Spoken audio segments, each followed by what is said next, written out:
Hi, ഇന്ന് വളരെ important ആയിട്ടുള്ള വിഷയമായിട്ടാണ് വന്നിട്ടുള്ളത്. എങ്ങനെ നമുക്ക് ഹെൽത്തി ഏജിങ് പോസിബിൾ ആക്കാം എന്നുള്ളതാണ്. നിങ്ങൾ പല ആളുകളും കണ്ടിട്ടുണ്ടാവും, പ്രായമാകുന്ന സമയത്ത് രൂപമൊക്കെ മാറി സ്കിന്നൊക്കെ ചുക്കി ചുളിഞ്ഞ് വേറെ രൂപത്തിലായി ഒന്നിനും പറ്റാതെ രോഗിയായി മാറുന്ന ആ ഒരു അവസ്ഥയിലേക്ക് പോകുന്നതായിട്ട് നിങ്ങൾ കണ്ടിട്ടുണ്ടാവും. പക്ഷെ ചില ആളുകൾ 80 വയസ്സായിക്കോട്ടെ 90 വയസ്സായിക്കോട്ടെ നല്ല ചുറുചുറുപ്പോട് കൂടി നല്ല ഹെൽത്തി ആയിട്ട് നല്ല ആക്റ്റീവായിട്ട് നിൽക്കുന്ന ആളുകൾ നിങ്ങൾ കണ്ടിട്ടുണ്ടാവും. അപ്പോൾ എങ്ങനെ ആ ഒരു ലെവൽ ഹെൽത്ത് നമ്മൾ ഏജിങ് നമുക്ക് എന്തായാലും തടയാൻ പറ്റില്ല. അത് നാച്ചുറലായിട്ട് സംഭവിക്കുന്ന ഒന്നാണ്. നമ്മൾ പ്രായമാകും, വർഷങ്ങൾ ദിവസങ്ങൾ കഴിഞ്ഞ നമ്മളിങ്ങനെ പ്രായമായിക്കൊണ്ടിരിക്കും. പക്ഷെ ഈ ഏജിങ് വളരെ ഹെൽത്തി ആയിട്ട് നമുക്ക് ഒരു പരിധി വരെ ശ്രദ്ധിക്കാൻ പറ്റും. അത് എങ്ങനെ നമുക്ക് പോസിബിൾ ആക്കാം എന്നുള്ളതാണ് ഇന്ന് നമ്മൾ ചർച്ച ചെയ്യാൻ ഉദ്ദേശിക്കുന്നത്. വീഡിയോ മുഴുവനായിട്ടും കാണാൻ വേണ്ടി ശ്രമിക്കുക.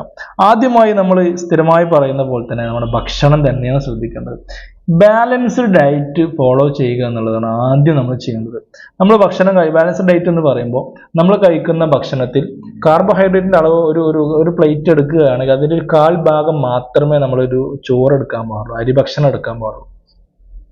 ബാക്കിയുള്ള ഭാഗങ്ങൾ നമ്മൾ ഫ്രൂട്ട്സും വെജിറ്റബിൾസും പ്രോട്ടീൻസും അതുപോലെ തന്നെ ഇത്തരം കാര്യങ്ങൾ, നട്ട്സ് കാര്യങ്ങൾ, ഇത്തരം കാര്യങ്ങൾ കൊണ്ട് നമ്മൾ പ്ലേറ്റ് നിറച്ചുകൊണ്ട് നമ്മൾ ഭക്ഷണം കഴിക്കാൻ ബാലൻസ് ആയിക്കൊണ്ട് നമ്മുടെ ശരീരത്തിന് ആവശ്യമായ പോഷകങ്ങളും പ്രോട്ടീൻസും എല്ലാം കിട്ടുന്ന രീതിയിൽ, നേരെ മറിച്ച് നമ്മുടെ അരിയാഹാരം കുറച്ച് ആവശ്യത്തിന് മാത്രം കാർബോഹൈഡ്രേറ്റ് കിട്ടുന്ന രീതിയിലുള്ള ഒരു ഭക്ഷണ രീതിയാണ് ബാലൻസ്ഡ് ഡയറ്റ് എന്ന് പറയുന്നത്. അതിന് കൂടുതലായിട്ട് ഡീറ്റെയിൽ ആയിട്ട് നമുക്ക് ഒരു വീഡിയോ പിന്നെ ചെയ്യാം. അപ്പോൾ ബാലൻസ്ഡ് ഡയറ്റ് ഫോളോ ചെയ്യുക. അതുപോലെ തന്നെ നമ്മൾ ഭക്ഷണം കഴിക്കുന്ന സമയത്ത് മധുരം ഒഴിവാക്കുക, അതുപോലെ തന്നെ ഉപ്പിന്റെ അളവ് പരമാവധി കുറക്കുക. ഇത്തരം രീതിയിൽ നമ്മൾ എന്ത് ചെയ്യാം, ഡയറ്റ് ഫോളോ ചെയ്യുക എന്നുള്ളതാണ് ആദ്യം നമ്മൾ ചെയ്യേണ്ടത്. പിന്നെ നമ്മൾ ചെയ്യേണ്ടത് നമ്മുടെ മൈൻഡ്, നമ്മുടെ ശരീരത്തിനൊക്കെ എക്സസൈസ് കൊടുക്കുന്നത് പോലെ നമ്മുടെ മൈൻഡിന്, ബ്രെയിനിന് നമ്മൾ എക്സസൈസ് കൊടുക്കണം എന്നുള്ളതാണ്.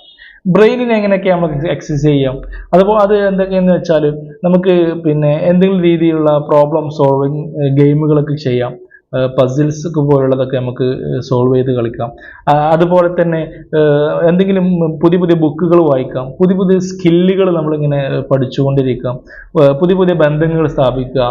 ഫാമിലിയുമായിട്ടും ഫ്രണ്ട്സുമായിട്ടും സുഹൃത്തുക്കളുമായിട്ടൊക്കെ എപ്പോഴും ഇൻട്രാക്ട് ചെയ്തുകൊണ്ടിരിക്കുക. ഇത്തരം കാര്യങ്ങളൊക്കെ ചെയ്ത് നമ്മുടെ ബ്രെയിൻ എപ്പോഴും ഷാർപ്പായി ലൈവായി നിർത്തുക എന്നുള്ളതാണ് നമ്മൾ പിന്നെ ശ്രദ്ധിക്കേണ്ട ഒരു കാര്യം. പിന്നെ ഇതുപോലെ തന്നെ നമ്മുടെ ഫിസിക്കൽ ഹെൽത്ത്, നമ്മുടെ സ്ഥിരമായി വ്യായാമം ചെയ്യുക. Movement is the best medicine. അപ്പോൾ നമ്മൾ സ്ഥിരമായി വ്യായാമം ചെയ്യുക എന്ന് പറഞ്ഞാൽ ഓവറായിട്ട് വർക്കൗട്ട് ചെയ്യണമെന്നല്ല ഉദ്ദേശിക്കുന്നത്.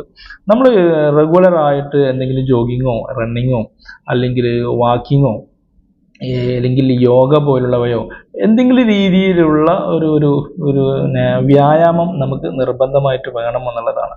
അത് നമ്മുടെ ഹാർട്ട് ഫങ്ഷനൊക്കെ കൂടുതലായിട്ട് നമ്മുടെ മൈൻഡൊക്കെ നല്ല രീതിയിൽ പ്രവർത്തിക്കാനൊക്കെ സഹായിക്കും എന്നുള്ളതാണ്. അതുപോലെ തന്നെ വളരെ ഇമ്പോർട്ടൻ്റ് ആയിട്ടുള്ളതാണ് നമ്മുടെ ഉറക്കം. ഉറങ്ങുന്ന സമയത്താണ് ശരിക്കൊരു റിപ്പയർ മെക്കാനിസം ശരീരത്തിൽ നടക്കുന്നത്. നമ്മുടെ ഒരു ദിവസത്തെ എല്ലാ പ്രവർത്തനങ്ങളും കഴിഞ്ഞതിന് ശേഷം ഉറങ്ങുന്ന സമയത്താണ് അതിൻ്റെ ഒരു റിപ്പയർ മെക്കാനിസം നടക്കുക. നമ്മുടെ സ്കിൻ ആയിക്കോട്ടെ, നമ്മുടെ ഓരോ സിസ്റ്റം ആയിക്കോട്ടെ. അപ്പോൾ ഈ ഒരു കറക്റ്റ് റിപ്പയർ മെക്കാനിസം നടന്നിട്ടില്ലെങ്കിൽ നമ്മൾ ഓൾഡ് ഏജ് ആകുന്ന സമയത്ത് ഒരു ഹെൽത്തി ആയി ഏജിങ് വരില്ല.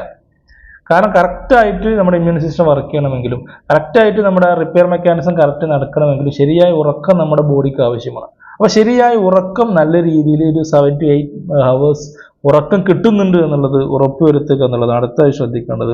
പിന്നുള്ളത് നമ്മുടെ സ്ട്രെസ് മാനേജ് ചെയ്യുന്ന രീതി. ഞാൻ പല വീഡിയോയിലും പറഞ്ഞിട്ടുണ്ട്, സ്ട്രെസ്സുകൾ നമുക്ക് എന്തായാലും വരും, വന്നുകൊണ്ടേയിരിക്കും. അത് വളരെ പോസിറ്റീവായിട്ട് എങ്ങനെ മാനേജ് ചെയ്യാം, നമ്മൾ ഇപ്പോൾ ഒരു വീഡിയോ തന്നെ അതിനു വേണ്ടി ചെയ്തിട്ടുണ്ട്.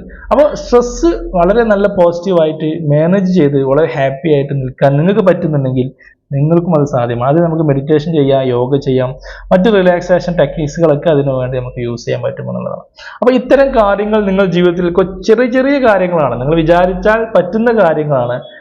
പക്ഷേ അത് നിങ്ങൾ ശീലമാക്കി കഴിഞ്ഞാൽ അത് വലിയൊരു ഇമ്പാക്റ്റ് നിങ്ങളുടെ ആരോഗ്യത്തിന്റെ വിഷയത്തിൽ ഉണ്ടാക്കാൻ പറ്റുമെന്നുള്ളതാണ്. നിങ്ങൾ ഏജ് ആയിക്കോട്ടെ പ്രായമായിക്കോട്ടെ, പക്ഷെ നിങ്ങൾക്ക് ഹെൽത്തി ആയിക്കൊണ്ട് നല്ല യങ് ആയിക്കൊണ്ട് വളരെ ചുറുചുറുപ്പോടുകൂടി നിങ്ങൾക്ക് നിൽക്കാൻ സാധിക്കുമെന്നുള്ളതാണ്. അത് നിങ്ങൾ ആഗ്രഹിക്കുന്നുണ്ടെങ്കിൽ ഈ കാര്യങ്ങൾ ഫോളോ ചെയ്യുക. പുതിയൊരു വിഷയം കാണാം. Thank you.